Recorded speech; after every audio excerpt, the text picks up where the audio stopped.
The reason that I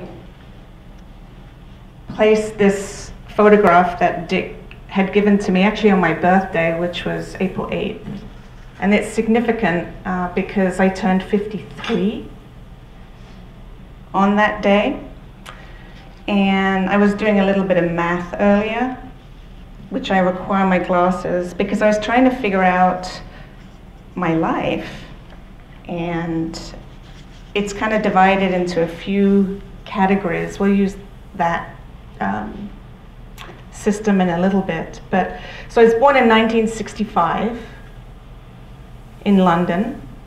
I'm Jewish, and we were raised in South London near Greenwich. Some of you may be familiar with Greenwich Mean Time.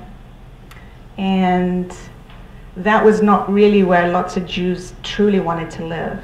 And we all have our own immigration stories and our own stories of living on different sides of the tracks and kind of coming up in the world, so to speak.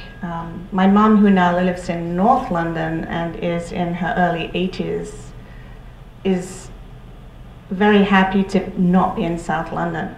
Yet my childhood was wonderful as a Jewish person, a Jewish girl in South London, and there was still a strong presence of Jewishness and Judaica, and I think that's very significant to my story. So I lived in South London, and I lived and stayed in the London area until I went to university in 1983.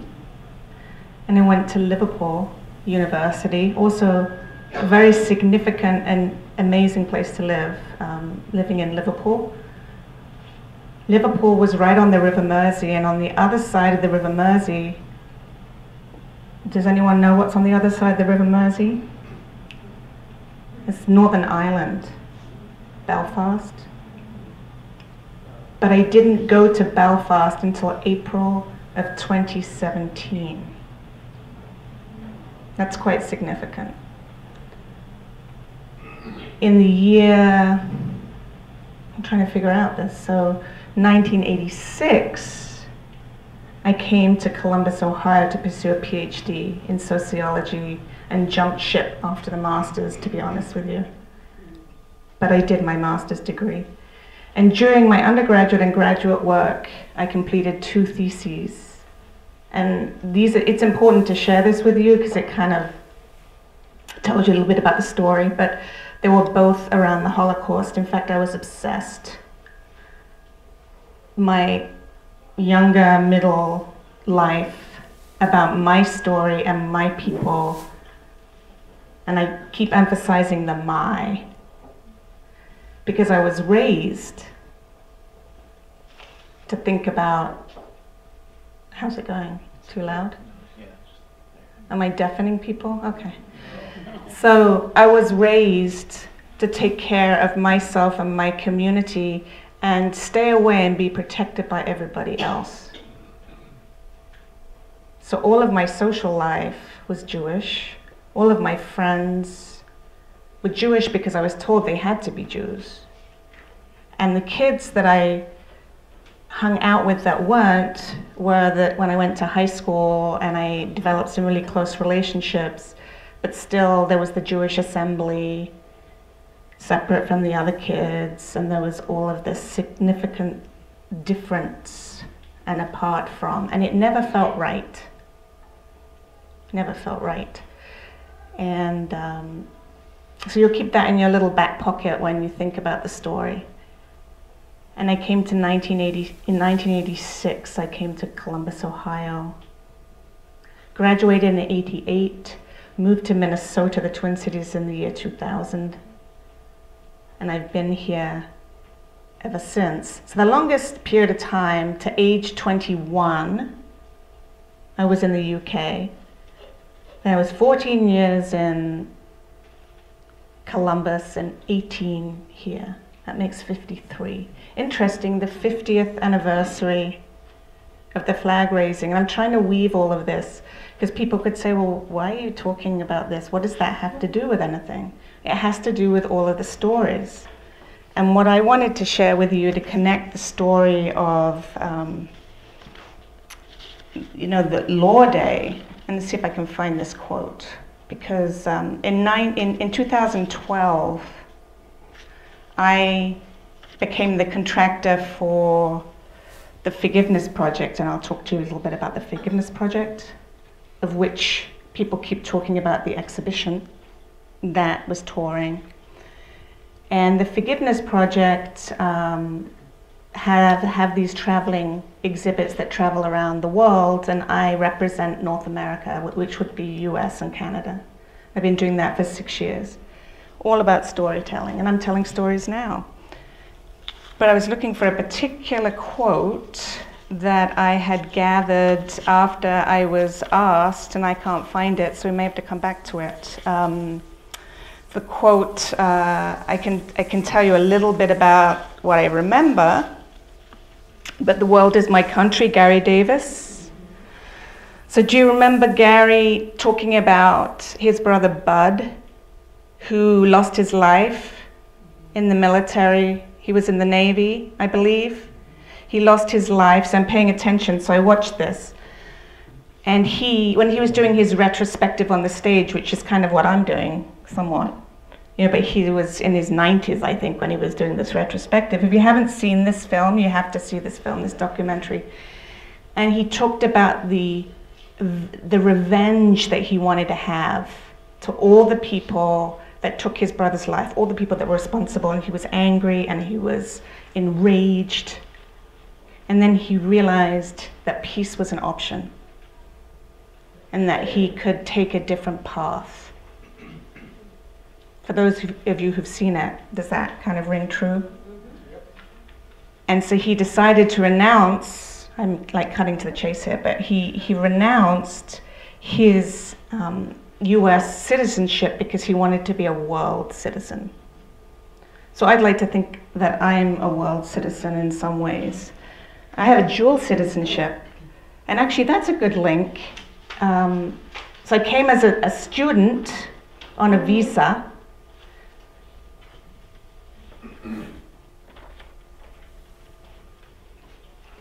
Oh, I have the quote here because I sent it. So Gary Davis said about his brother Maya, Buddy Davis, "I wanted revenge. I'm furious that the sailors have killed my brother." And then he went on to say we were going to change the world, that he wanted to create change. So I paraphrased it kind of okay. So I'm paying attention somewhat.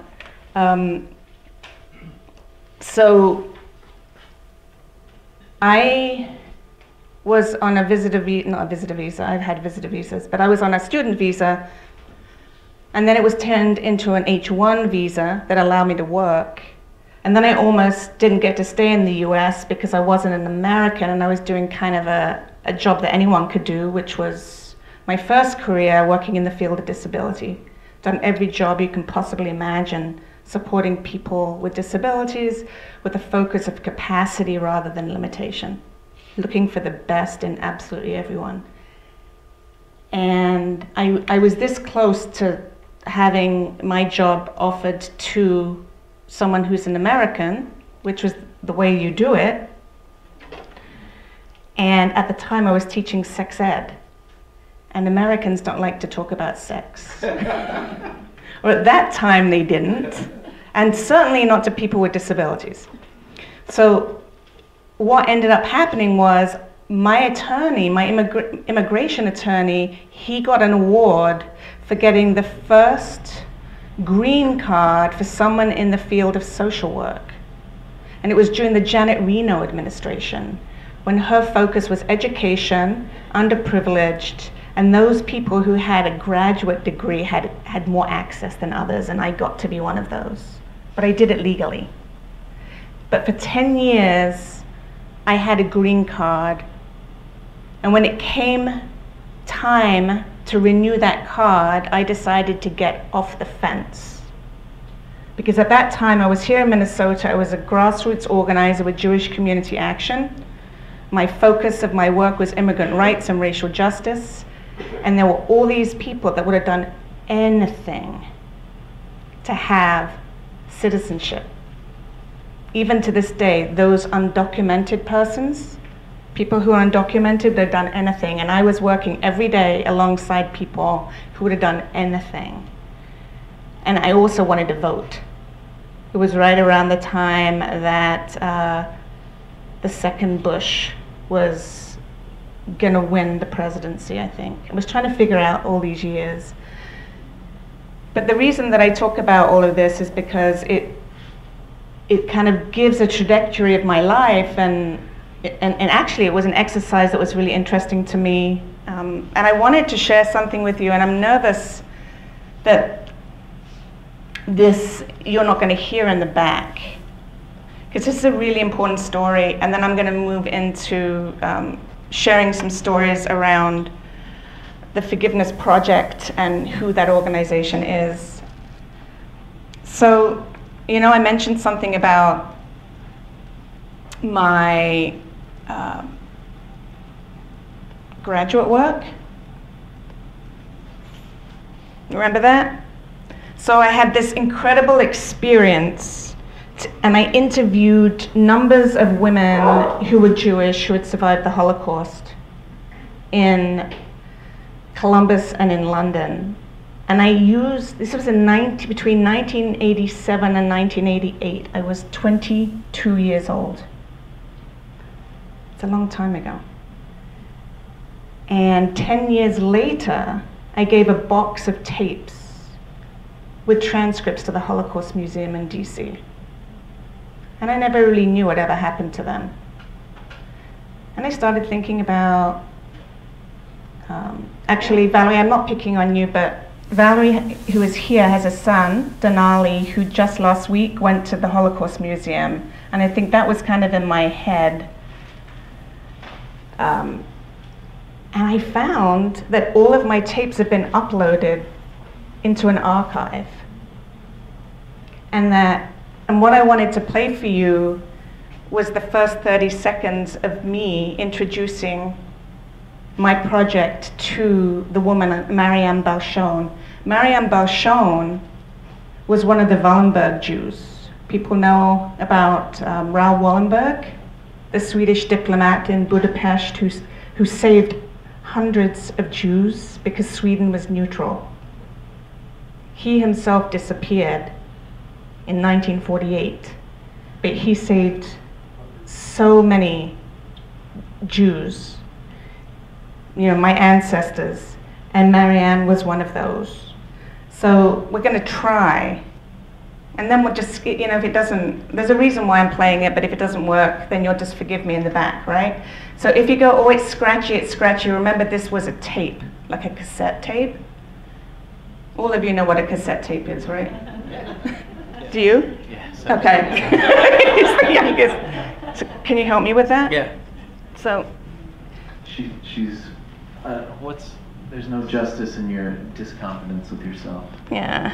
All right. So are you ready? So it's got to go over there, I think. It's plugged in. Oh, it's plugged in. Do you see what I'm saying? It's all set up. All right. Let's double check here.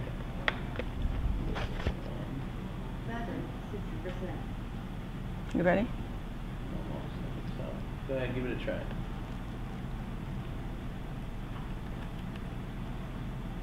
It's an interview with Marianne Balshon on Friday, 29th April, 1988, Columbus, Ohio. Interviewer, Louisa Hext.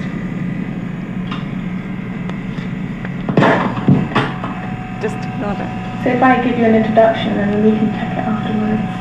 So I'm interested in your experience during the Holocaust, and my project or research focuses on Jewish women's experiences day-to-day lives.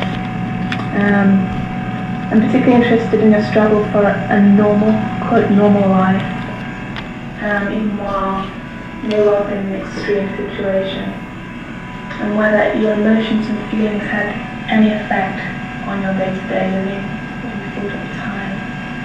I'll start by asking you a little bit about your life prior to the German invasion of your town, or let me call it. So you might ask, well, why am I even playing that? because I've been a storyteller from the beginning and gathered people's stories from the beginning of time. And I wasn't even aware of that until I didn't even recognize my voice. That's me on that tape. Does it sound the same? Have a much younger voice. I have a strong English accent. But I'm really proud of it. I'm really proud of what I better not put those glasses down, what I accomplished those years ago. But what was really interesting and the holes in my research were that I thought, this weaves back again, that Jewish women, there was something about Jewish women and their survival patterns that allowed them to survive. And then I was going to do a comparative study, and interview Jewish men, PhD material and comparative. And basically it had nothing to do with Jewish anything. It had to do with women. It had to do with the strength and resilience of women, and nothing about us and them. And there was a period of time, you know, when I was younger, growing up in England, that, you know, my world was in, as I shared, was the social clubs and the Jewish this and the Jewish that. And it wasn't because I was a bad person. It wasn't because I was narrow-minded. It was because I hadn't had an opportunity to have information to create a different perspective, a different lived perspective. And I invite all of you, as peace workers, as peace activists, to think about that when we become enraged at the other, and then narrow mind, and how they behave and what they do, because really we're all human beings first. And I'm just a case in point that my undergraduate work was a curriculum, a Holocaust education curriculum, that I was absolutely convinced that it could not be used alongside any other curriculum about anyone else's life experience. It had to be a standalone curriculum, right, beginning, end.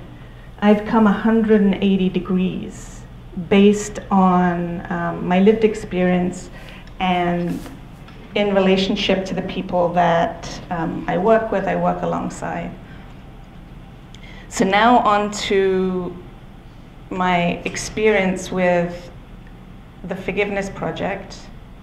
And I'm not an expert by any means on forgiveness. In fact, there's no such thing as a recipe book that you can just say, this is how you forgive.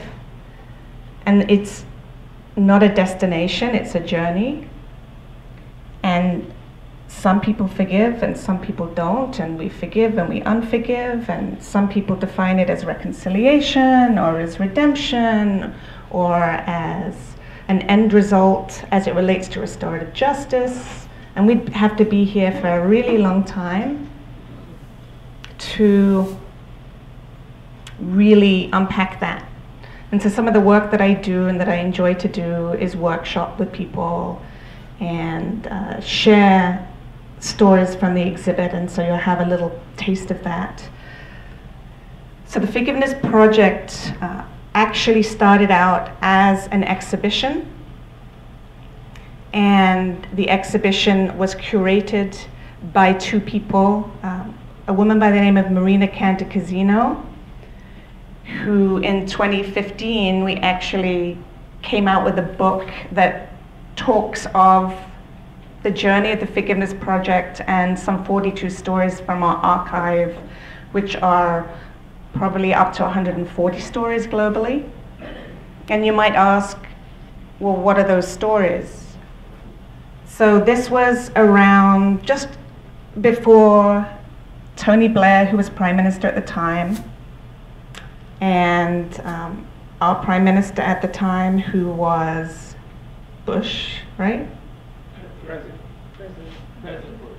Yeah, President Bush. I'm trying, yeah. Well, Prime Minister, you can call him Prime Minister if you want, but the NATO, the Allies, public opinion said, no, we don't want to go to war in Iraq, and there were marches all over the world, and there were massive marches in the UK, and Marina was part of a march of approximately 1 to 2 million people in London, and still we went to war. And she said, she was enraged, and she said, I've had enough. This is ridiculous. I am going to gather the story of the other, because there are people all over this world who have come to peace. In fact, violence oftentimes leads to peace. But yet she wanted to gather that other story. And so she traveled around the world with a man by the name of Brian Moody while they were actually working, but this was a private project because he's a photographer, she's a journalist, and they met with Desmond Tutu. And they said, do you think this is a good idea? And he said, what do you mean? Of course this is a great idea. In fact, in 2010, Desmond Tutu we have an annual lecture every year in London, and he was the speaker. A couple of years ago, Karen Armstrong, who founded the Charter for Compassion, was the speaker. And Desmond Tutu talks about forgiveness being the highest form, not only of altruism, but it's in our self-interest. It's healthy. It allows us to release. And she gathered his story, and she gathered 26 other stories, and there was an art exhibition at the Oxo Gallery on the South Bank in London, and she expected that the exhibit would be up for, 2 weeks, and then life would go back to normal. And people said, this is over 15 years ago now, people said, what's next? I want to stand next to the man that murdered my mother. I want to understand why this person took the life of my best friend. And the media was just crazy about it. And she tells the story in the book, in the first chapter, which is called Forgiveness as Mysterious as Love. And the mysterious as love is quite interesting when you think about it. Actually, Dame Anita Roddick, who founded The Body Shop, if people are familiar with the business The Body Shop, unfortunately she died very early of a brain aneurysm. She funded that exhibit in London. And from that exhibit, the nonprofit was born. So it's the other way around. And so we have, I don't even know what's on the slides. We've had the book. I think this is really quite powerful. A story told at the right time in someone's life can shine a light sufficiently bright to illuminate the way ahead on the map of life. And that is Harper and Gray talking about the therapeutic use of stories. In fact, I've even heard that using storytelling and not necessarily being in therapy, I'm not saying that therapy is not good, but using storytelling is a powerful alternative or a complement to healing. Because when you share your story and when you're listened to, or when you're in relationship with another, not only are you hearing what that story is, but it brings up things for you in your own life, and it creates and opens the space for inquiry, a possibility. And that's why Marina talks about the Forgiveness Project as that space for inquiry. She talks about that, once again, it's not a prescription. She talks about the fact that it cuts public opinion down the middle like a guillotine. So some of you in this room may be really quite open, in some instances, to forgiveness or reconciliation, and others may not. Or you might consider an opinion that you have about someone or something. And I want to share a story with you, a couple of stories with you that tie in the world of the Forgiveness Project with my story. because I thought, and I'm trying this out, and you have to tell me later if this makes sense to you, because I can just tell these stories, but I had an opinion. So, you remember I said I grew up in London. I was born in 1965.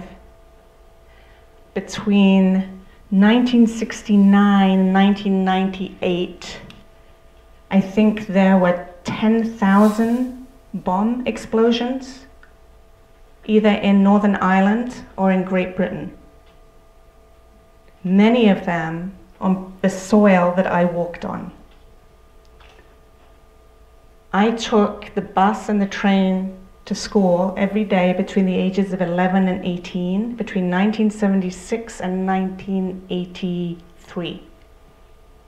There were no trash cans anywhere, in the parks, in the train stations, in case someone would drop a bomb in there.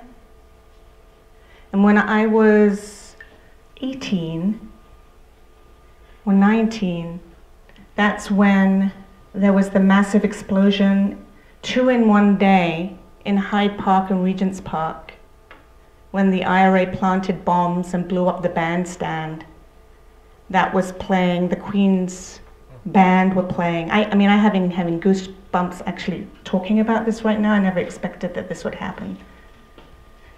I'm a horsewoman. There were multiple horses that were killed, police horses, and the Queen's the police and civilians. And I had an opinion about those people that planted bombs, because my worldview wasn't even Irish or Catholic, because that's what it was about, but it really was using religion and infusing that in politics. And I have an opinion about that as it relates to Israel and Palestine, by the way. And I'm always lumped into a certain cubbyhole because I'm Jewish, and therefore that means I'm a Zionist. Well, does it? You don't know me. So, in the context of this and my work with the Forgiveness Project, in 2016, I met with Jo Barry.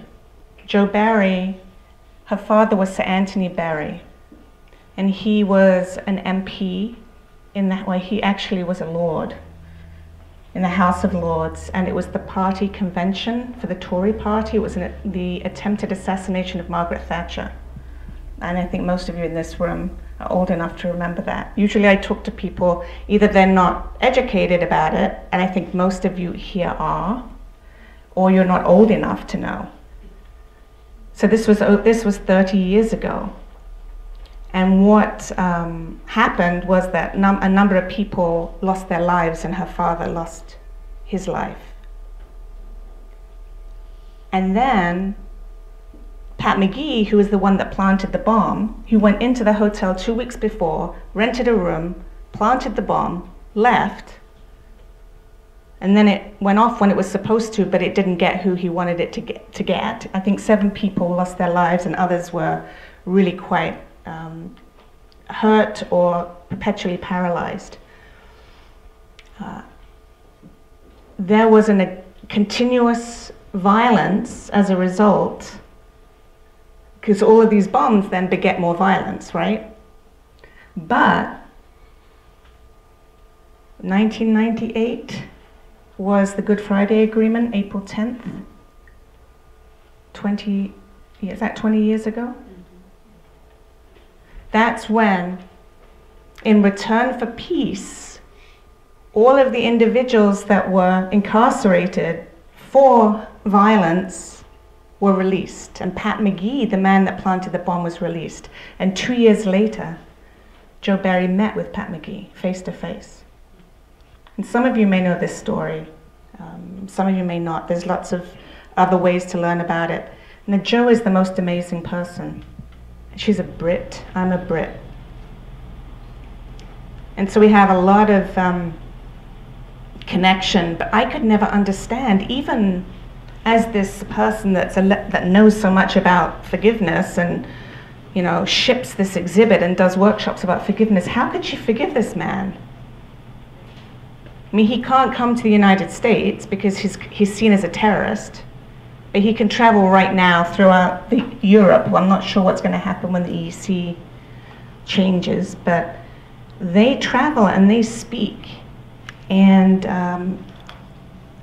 I really do need to find these important quotes for you, because the things that she has said about her experience. The first time that she met with him, she said that he used politics to justify killing my father. And she wasn't going to meet with him again. But she did because he changed. She said that he later said he was disarmed by the empathy I gave him. He couldn't stay in his position of righteousness. She also is of the opinion that if we had lived each other's lives, maybe we would have done what the other did. Space for inquiry. But what turned me, because I was kind of like, okay, I get it. In 2016, there was a play that was commissioned about their lives. It was just the two characters on the stage. I happened to be in England. I happened to get to see the play. And then I got it. Because I heard his story differently. I heard his story and the story of his family and what his experience had been. But I'll never get justifying violence towards another. But I got that kind of standing in the other person's shoes kind of thing. It's interesting to hear people talk. There's a film called Beyond Right and Wrong, and I have a couple of copies of this still. Most of them have been sold, but it's the story of a number of stories around forgiveness and reconciliation, and Joe Berry's stories in there with Pat McGee. And there's a scene in the film where this man who's listening to them in South Wales, so that's still England, United Kingdom, gets up, and I'm just gonna pretend that you're Joe. And he's like, "How dare you forgive? You have no right." And she said, "I'm forgiving because that's what I need to do for me, but I'm not forgiving on behalf of you or the British people." And we become so very self-righteous about what the other should do. I mean, your heads are probably thinking about different scenarios, right? The other example that, I wonder what else is on here as I give other examples. But the other example, this is an example of the exhibit. Oh, isn't that nice? This is one of the exhibits, it's not mine. I digress. This is one that's in the UK, and they're light foam core panels, I think, that are dropped into stands, which would be very difficult to ship around the United States because of the weight of the stands. So the two exhibits I have are either light foam core panels that can hang on the wall, similar to this, or 3 by 6 feet banners. And those are the ones that Dick and some others saw it was a pop-up exhibition for a month here in the Twin Cities, because I'm trying to get more of a footprint for the exhibit here in this community, because it's never here. It gets shipped everywhere else, and it's a very organic process. I don't really market it, but maybe I'm going to start to market more here. But that's an example. So they're photographs and then the narrative. And you can read all of these stories online at theforgivenessproject.com and all the other programs if you're interested. I also have some flyers if you want more information. I just don't want to throw it on you. It was less of a marketing pitch and more of my story. I have some catalogs with me also if people are interested. If you like to have glossy photos and pictures. This is the cover of that catalog. It's the catalog that accompanied the exhibit when it toured in, when it was in London, and that people like to purchase those. And this is kind of funny, we can just have a little laugh. So that says, do you have a card that stops short of saying, I'm sorry, yet vaguely hints of some wrongdoing? You know, people are really uncomfortable. And then they come from both perspectives. In this case, I'm thinking that he's a dude, and goodness me, if he could be someone that can say, I'm sorry, or something related to that, or forgive the other, because then it's weak, right? It's considered weak, and it's considered insincere, and it's considered the person got away with it. It has nothing to do with that. In fact, it's probably one of the most brave things anyone can ever do. To forgive oneself or to forgive another, the person doesn't even need to be present. And there are so many choices of how people want to go on that path. Couple of other stories, since I'm thinking about risking light, and help me with the time here. How are we doing? 8:30. Okay, so, okay. How are we doing? Everyone's okay? Not asleep yet? Engaged? I like it. So Risking Light, Dawn Mickelson is the filmmaker. I'm the associate producer on this only because I made introductions. Sometimes those are the most important things, I guess. Some of you may know of Mary Johnson and O'Shea Israel. Yes. Mary Johnson forgave the man who murdered her only son. O'Shea is the man who murdered her son. Story is in the book. Actually, I have some photo credits in the book too, which is kind of cool. Mary didn't just say, oh my goodness, I forgive you, that's okay. Just shoot my son at an after hours party and just go on with your life, and just life will get better for all of us. I mean, she was rageful and vengeful, and she wanted him to just shrivel up and die in Stillwater prison. In fact, forgiveness is never a good idea when you're right in the midst of it, and no one should be preaching that or telling us how we should be. But at one point, she approached O'Shea, and he refused to have a conversation with her. And at that point, she was ready. It was a number of years into his sentence of the 17 that he served. And she went through a very specific restorative justice, victim offender mediation, which some of you may be familiar with. So it wasn't just her sitting down with him. I mean, it was well orchestrated. There were trained professionals present. It occurred in the prison, which means that Minnesota is quite progressive, by the way, as it relates to this. Florida would never have allowed that. I know true stories and real stories of people who have wanted to meet with their perpetrator and haven't been able to do that. And why do you want to meet? People say, why would you want to meet with that person? Was someone saying something? It's for closure or to understand. And she learned his story. But what was interesting years later, when I sat down with O'Shea and I asked him, why didn't you meet with Mary the first time? And this was so powerful. He said, I was a boy then, now I'm a man. I was willing to own up and be accountable for that fatal thing that I did. It was 1 second of pulling a trigger. Didn't even know Loramian, the man, or the boy. He was 16. And Loramian, I believe, was 18.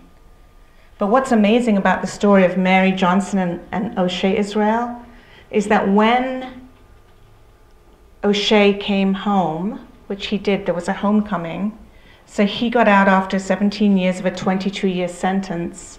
The community welcomed him home, and they ended up living in a fourplex in the same building, right across from one another. And when Mary got married a handful of years ago, and I was one of the guests, which was really cool, O'Shea was in the wedding party. I mean, this just blows my mind, right? I just can't even wrap my head around it. And it's not as simple as that. There's lots of challenges for O'Shea. There's lots of challenges for Mary. She has an incredible faith. They do amazing work. But the beauty about the story that intersects with my story is that Marina was here in Minneapolis. Marina's the founder of the Forgiveness Project, on a scholarship before anyone else had this story. No one was sharing this story. I had read about Mary in the newspaper, in the Star Tribune, that she was doing these vigils on the north side, and I wanted to meet her, and so I made a point of getting to meet her. It's kind of crazy. It wasn't like she was a famous person, and she's pretty famous now. And I had the privilege of meeting with them and inviting Marina to interview them. And the initial photograph that's in the book but not online was the photograph that I took with an iPhone that is so much more candid than the professional photograph that's online. I mean, it's not the greatest photograph, but for me, it's meaning making, right? There's a memory there, there's a connection, and I encourage you to think about it in the context of your own lives. So, you know, one of the things that, rather than tell another story, one of the things that I'd really like you to do is perhaps talk in groups. I've come up with a couple questions that I think would be helpful for you to ask one another. And if I can't find my card, I'm just going to have to make them up. But well, Valerie, you're going to have to help me. I'm picking on you again. You told me I wasn't allowed to do that. Do you remember one of the questions? Because I have all my cards mixed up. It was about vengeance, wasn't it?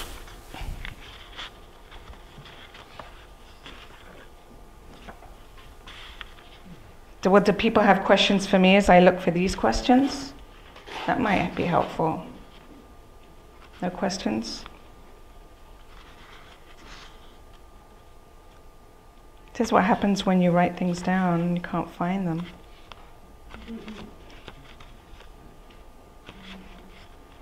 Leslie? Louisa. I have a question. Yeah, thank you. When you can think about this and answer it later. Okay. But where do you want the Forgiveness Project to go here in the Twin Cities in the next few months? That's a staged question. I asked her to ask me that. No, I mean, this is the deal as it relates to the exhibit. It gets hired. I can't tell you that this, I mean, what's so amazing about this is that in the 6 years that I've been coordinating the project, it's incrementally received more hires every single year, and it travels all over the United States, and I don't market at all. And so it's had a little bit of presence here in the Twin Cities. It's been twice up at a Catholic church in Maple Grove. It was twice of an artistic venture around forgiveness, a couple of years called 360 Forgiveness. It's been at this pop-up. When I say pop-up, are you familiar? You know, there was a space, and then I was able to, it came together in like 3 weeks. It's had a very limited presence, so who hires it? So typically, historically, faith-based institutions have hired the exhibit because they want to do work around forgiveness in their congregation. We are not a religious or spiritual organization. We hire out the exhibit, and people can do what they like with the exhibit, as long as it isn't against our vision and values. We wouldn't rent it to somebody who would be using it to spread hate, for example, or to hurt someone. or to justify that bullying is okay. Schools hire it. There's been a yoga studio that's hired it. It's going to go, interestingly enough, in a couple weeks. A law firm is hiring it, which is so interesting to me. It's the first time this has happened, where it's going to New Brunswick, Canada. And it's a team of attorneys who do civil arbitration and mediation work. And actually, I'm a mediator outside of the work that I do here. And they want to use these stories as a way to help people think differently about not going into litigation with one another. So what I'd like is for opportunities for people to consider, if they're connected to an institution or an organization or a faith-based congregation, to invite the exhibit to be part of a conversation. And it hires, it's $500 a week, which is really not a lot. And then there's programming that can be created around it. So I've been invited this Yom Kippur 2018, which is the Day of Atonement, which is usually, I laugh about this, I get to say this because I'm Jewish. This is the only time that Jews talk about forgiveness, is when they're supposed to atone their sins. And it's, even in, tongue in cheek, but we work really hard at forgiveness on Yom Kippur. And I've been invited to do some forgiveness workshopping with a synagogue in Florida, in Plantation, Florida.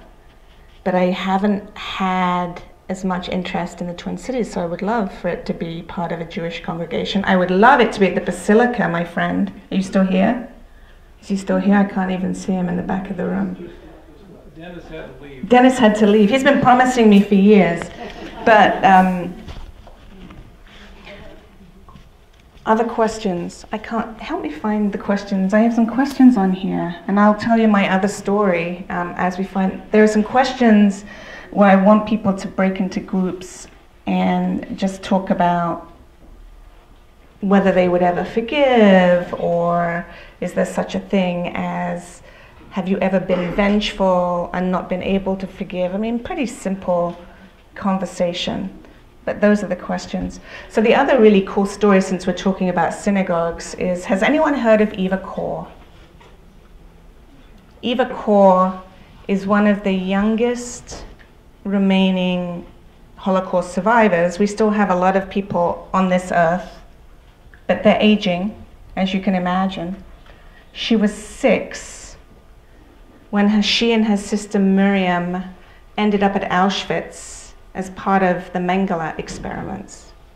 Joseph Mengele, who did experiments on twins, they became one of 200 sets of twins who were experimented upon. And an unfortunate piece of trivia is that if your twin didn't survive, you didn't survive. Because everything that Joseph Mengele did was to experiment. And so Eva tells the story. And if you haven't heard her speak, all you have to do is Google her. She's 83. She's 4'9". I went with her to, I say that because she's just so amazing. Just so amazing. I went with her to a south suburban Chicago community that used to be a very Jewish community called Homewood Flossmoor outside of Chicago. And that Jewish community had hired the exhibit, also around Yom Kippur, and she did not want to talk in a synagogue. And she almost canceled her trip. Her thing are schools. She loves to talk to young people, and boy, is she incredible. She came and talked to these high school students. There had to be 800 or so in the audience. You could hear a pin drop. The majority of the students were persons of color, and they all pretty much were in lines to have their picture taken with her afterwards and gave up their lunch hour.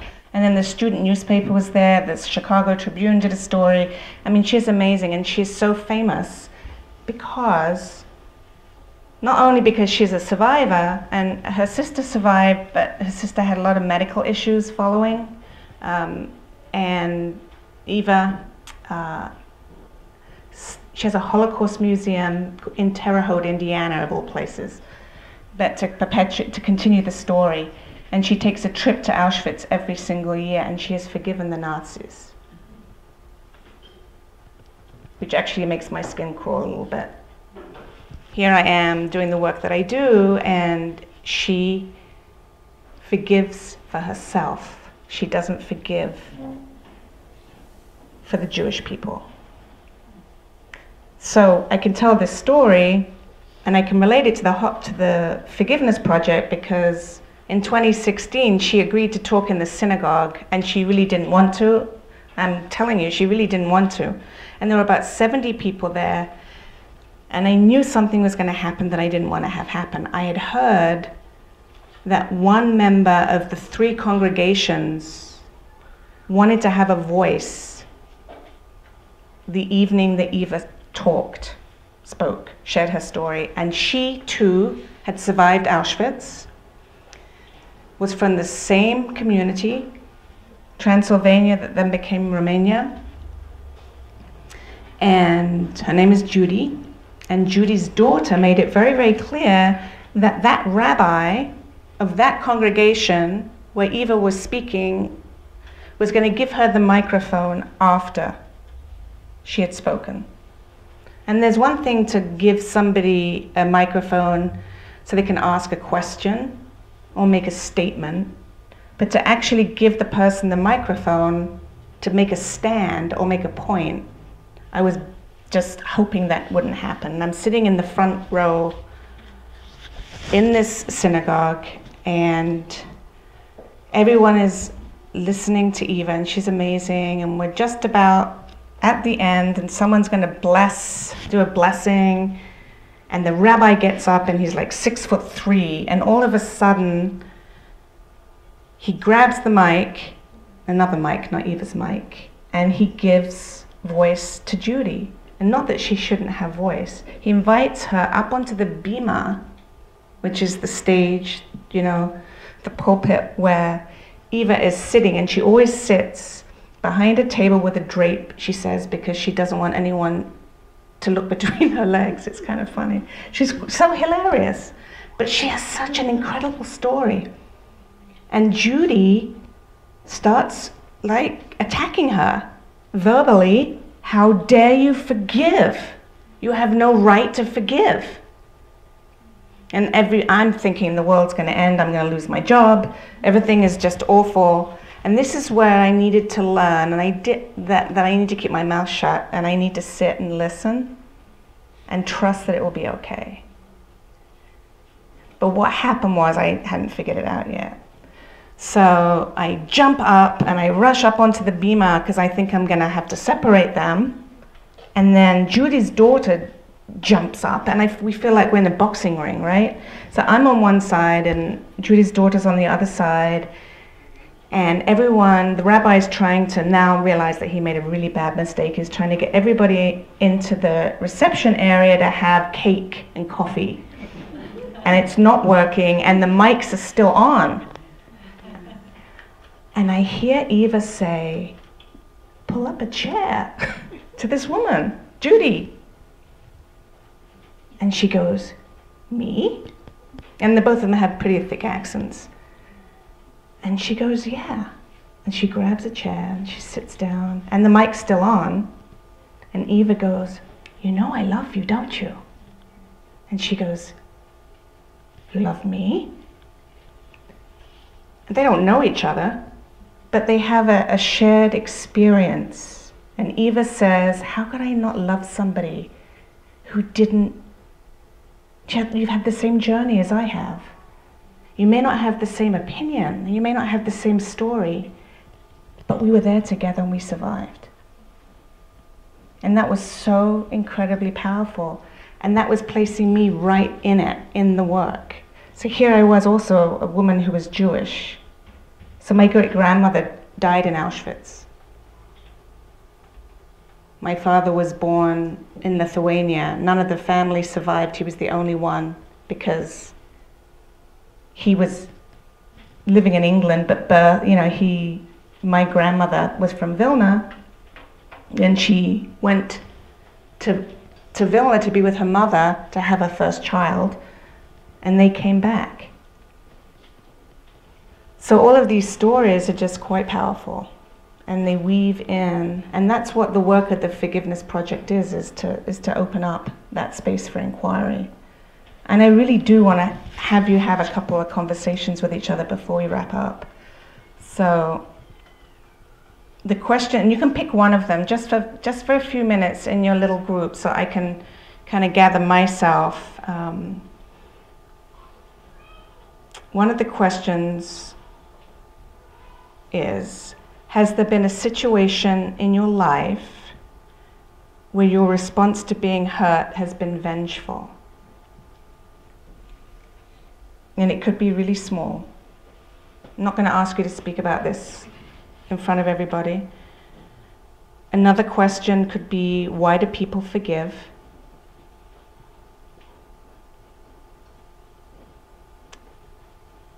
Another question, is repentance a condition for forgiveness? Should the person be sorry? How can we change the future? Because we can't change the past. And that's really important to think about. As you go into your little group, Bud Welch, his daughter died in the Oklahoma City bombing. She was a school teacher in the kindergarten. And he was so vengeful, and he was so rageful, and he drank a lot, and he blew up at people, and his life wasn't doing very well because he lost his beautiful daughter. And he said, he's a typical all-American guy. He could be someone sitting in this room right now. Kind of looks like some of you in this room right now. And he said, what I was doing wasn't working. I had to change what I was doing to create the change. And what ended up happening for him was he reached out to Timothy McVeigh's father. Because Timothy McVeigh had a father. And he was a victim too. So these are all kind of, just take a few minutes to chat amongst yourselves. At least it will give me a breath.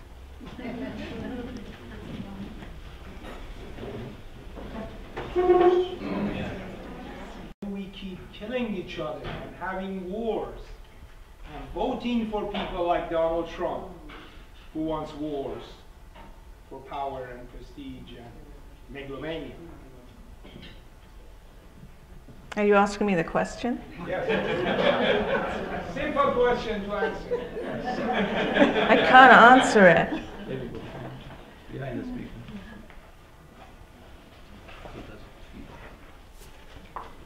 Do you have a perspective? Well, my perspective is, do you think it's genetic? The aggression and revenge in us is genetic.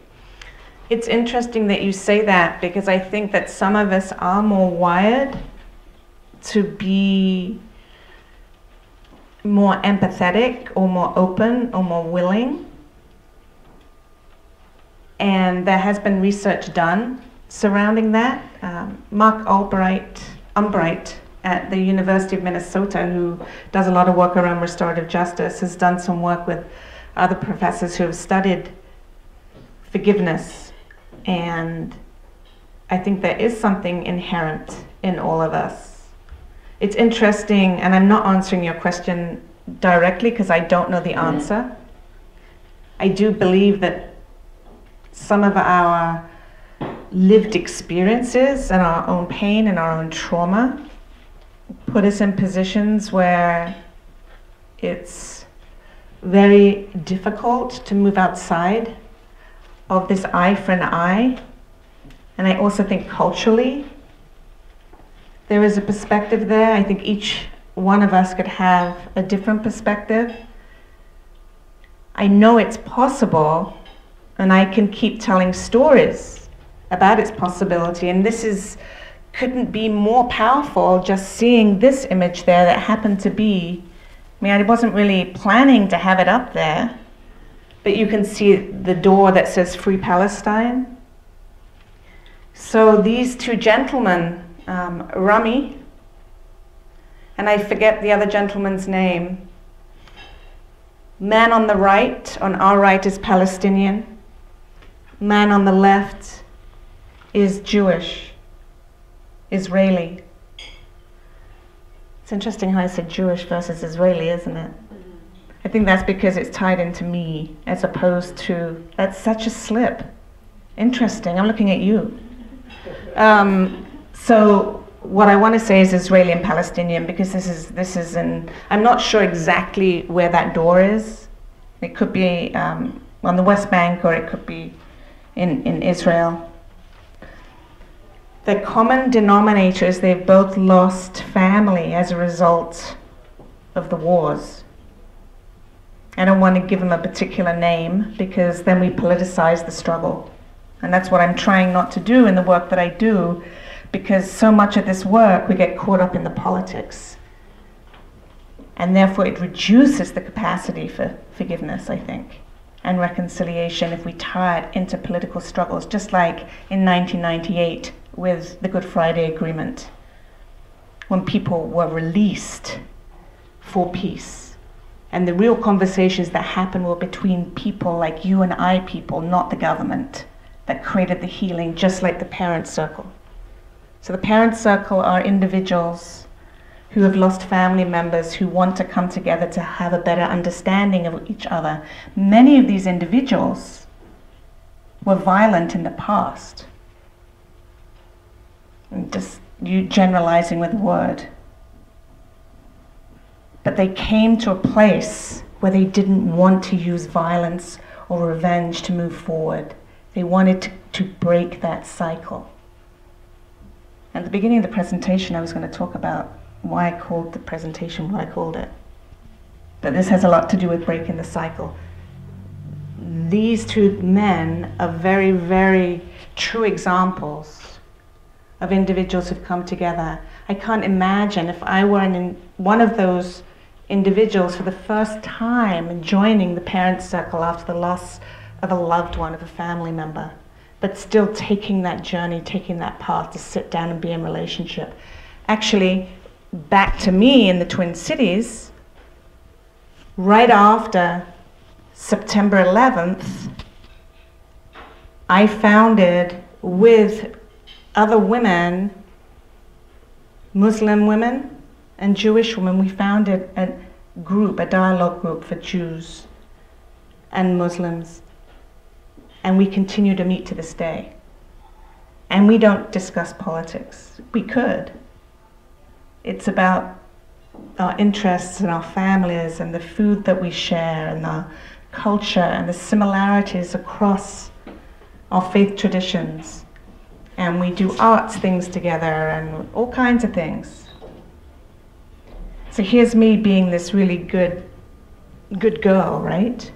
And the story that I wanted to share that would be a good example, even to close, even then, kind of a funny story, but not really a funny story, and relating to Islam, specifically, I'm sitting on a plane, probably in 2002, coming back from London, and we don't get to choose who we sit next to, right? You just hope that you get to sit next to someone that doesn't bother you in some way. You know, they don't snore, or they don't smell, or they don't eat stuff or drink stuff that you don't like, or they don't throw your drink all over you like I've done when I fall asleep, and stuff like that. But I'm sitting next to this guy, and he's reading what I see is the Quran. And then he gets up and goes to the restroom, and we haven't taken off yet. Now, where does my mind go? And it's honest, I'm being honest with you.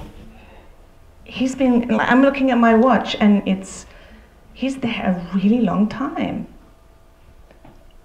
And then I feel guilty, really guilty. How could I do that? And this is the work that I do, and I'm judging this person. So then I suck it up when he comes back. and the door shuts, and we take off, and I kind of tap, and I say, "Hi, I'm Louisa. How are you?" And he introduces himself, and I say, "Could you tell me what you were reading?" And he goes, "It's the Traveler's Prayer." It was the Quran, but he was reading the Traveler's Prayer, and I'm freaking out that he's blowing up the plane. And we can laugh about it, and it's okay to have humor. It really, really, really is, if we're using it in the correct way. And I'm calling myself out, because I was really scared, and I understand why I was scared, but that's why people do what they do, right? Because they don't want to have those difficult conversations.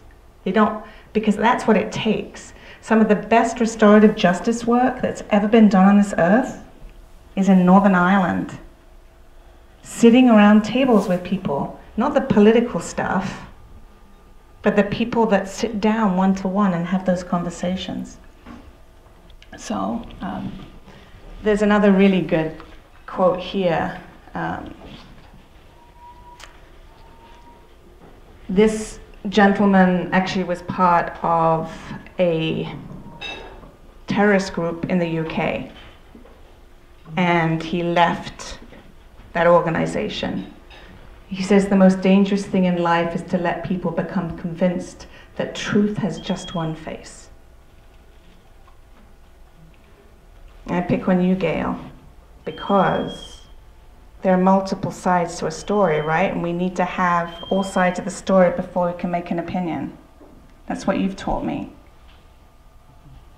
That we judge, whether it's the media, which is Gail's thing, right?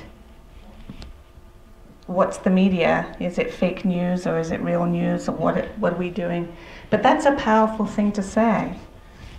But anyway, I could go on and on and on. Do people have other comments or questions? That's Joe Berry and Pat McGee, by the way. So Joe Berry, standing next to the man that planted a bomb. That's not like a photograph that was then cut. You know, that's part of the art exhibit, actually. A lot of these pieces are from the art exhibit. I had two things in conclusion. The little program booklet, if you look in the second page of it, I had asked Louisa if she would provide some quotations of hers that were favorite quotations, and those are her quotations. Oh yeah, I forgot about that.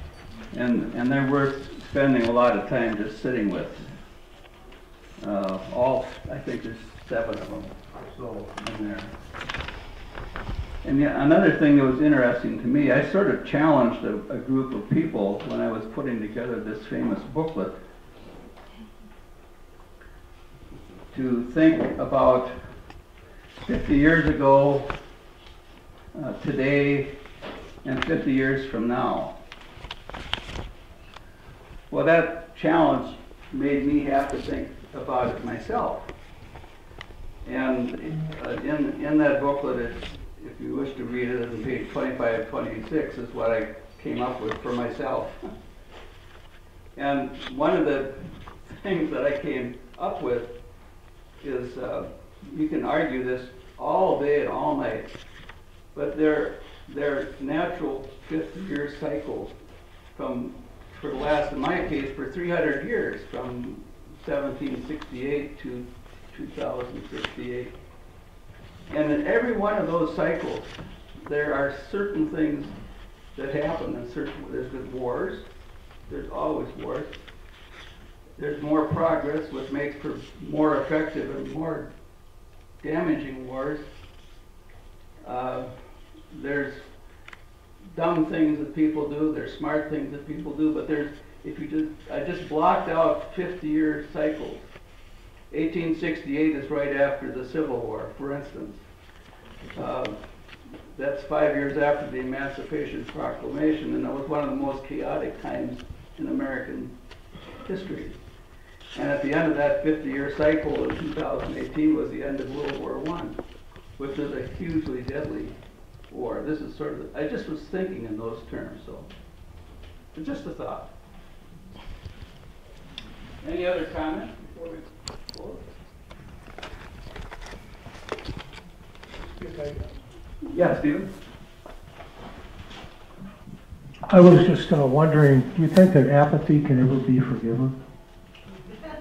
I didn't hear you. Apathy can ever be forgiven? Yes, because you can change. Right, I think- apathy in itself.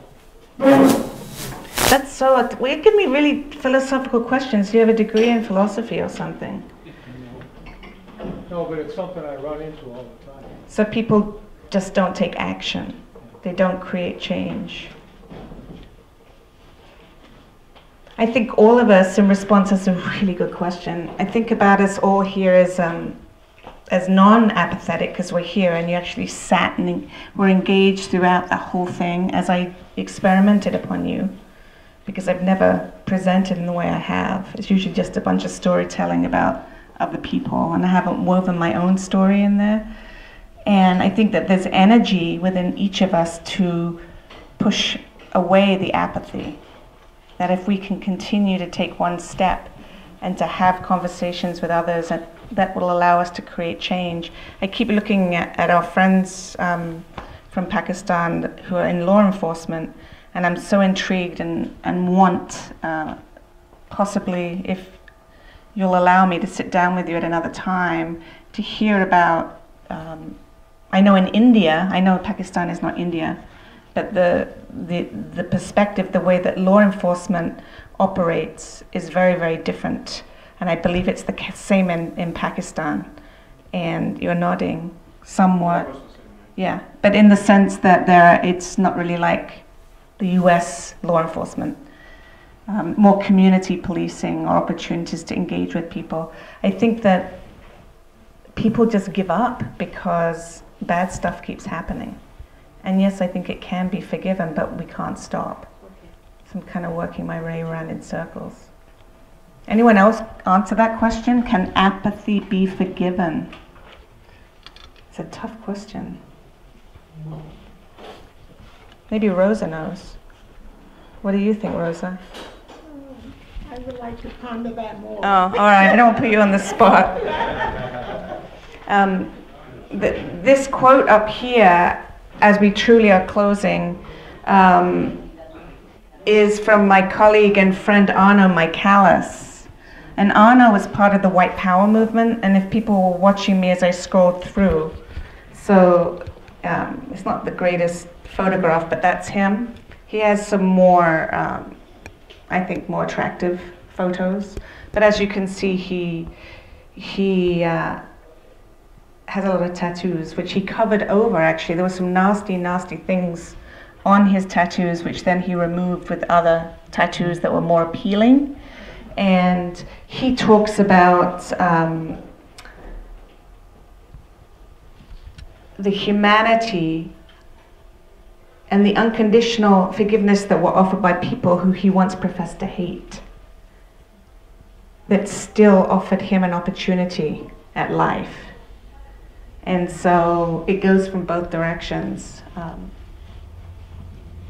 We just got to keep up the work. I wish to thank you, Louisa. Thank you.